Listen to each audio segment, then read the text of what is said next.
ሰላም ጤና ይስጥልን። ይህ ሪፖርተር ቴሌቪዥን ነው። የዓመቱ የመጨረሻ ወር የወርሃ ጳጉሜ 5ኛ ቀን ዜናዎቻችንን ይዤ ቀርቤያለሁ። መልካም ጊዜ። የኢትዮጵያ ኤሌክትሪክ ኃይል ከአዲስ አበባ ከተማ በ540 ኪሎ ሜትር ርቀት ላይ በሚገኘው ገባ ወንዝ ላይ በ583.06 ሚሊዮን ዶላር ወጪ 391 ሜጋዋት የኤሌክትሪክ ኃይል ማመንጨት የሚያስችል ግድብ ግንባታ ስምምነት ተፈራረመ። ስምምነቱን የኢትዮጵያ ኤሌክትሪክ ኃይል ዋና ስራ አስፈጻሚ ኢንጂነር አዜብ አስናቀም ግንባታውን በጥምረት ከሚያካሂዱት ሁለት የቻይናና አንድ አገር በቀል ኩባንያ ጋር የተፈራረሙት ጳጉሜ 2 ቀን ነው።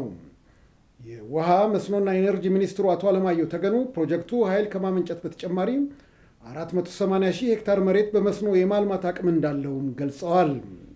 የፕሮጀክቱን 80 በመቶ ፋይናንስ የሚያደርገው የቻይና መንግስት ሲሆን በቻይና የኢትዮጵያ አምባሳደር ሱ ሻኦያን ፕሮጀክቱ በቻይናና በኢትዮጵያ ኩባንያዎች በጋራ የሚገነባ በመሆኑ በሀገሮቹ መካከል ያለውን ወዳጅነት ያጠናክረዋል ብለዋል።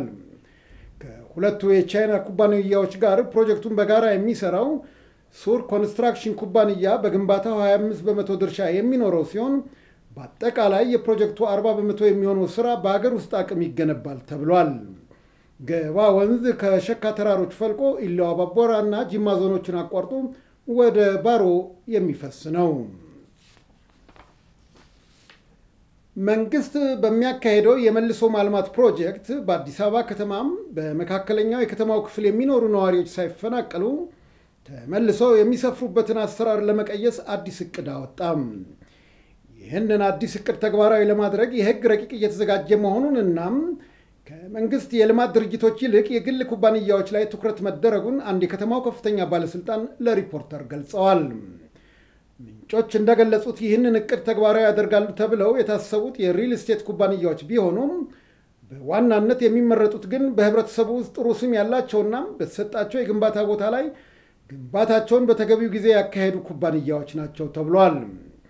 ለተመረጡት የሪል ስቴት ኩባንያዎች መንግስት ቦታ ከማቅረብ ጀምሮም የሪል ስቴት ኩባንያዎች ከባንክ ብድር እንዲያገኙ ሁኔታዎች እንደሚያመቻች የአዲስ አበባ ከተማ አስተዳደር ምንጮች ገልጸዋል። የፋይናንስ አቅርቦት ባለመኖሩ ዘርፉ እንዳያድግ የራሱ የሆነ ተጽዕኖ እንዳለው በርካታ የሪል ስቴት አልሚዎች የሚናገሩበት ጉዳይ ነው። በመሃል ከተማ እንዲገነቡ የሚደረጉት ግንባታዎች ነዋሪዎች ተቀጥሮ የሚሰሩበት ተደራጅቶም የንግድ መሸጫ ተቋማት ባለቤት የሚሆኑበት አሰራር እንደሚመቻች የአስተዳደሩ ምንጮች አብራርተዋል። የህግ ረቂቁ በአዲሱ ዓመት መጀመሪያ ወራት ይጸድቃል ተብሎ ይጠበቃል። በዚህ ጉዳይ ላይ የከተማ ልማት ቤቶችና ኮንስትራክሽን ሚኒስትሩ አስተያየት እንዲሰጡ የተደረገው ጥረት ሪፖርተር አልተሳካለትም።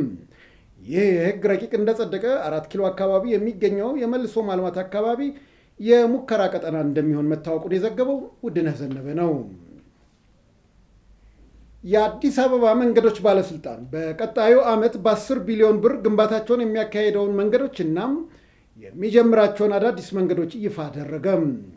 የባለስልጣኑ ዋና ስራ አስኪያጅ ኢንጂነር ፍቃዱ ኃይሌም ስለ 2007 የስራ ዕቅድ ጳጉሜን 4 በሰጡት መግለጫ እንዳስታወቁት በአዲስ አበባ ያለውን የመንገድ ኔትወርክ አሁን ካለበት 4671 ኪሎ ሜትር የመንገድ ሽፋን ወደ 5275 ኪሎ ሜትር ማሳደግ ነው እቅዱም።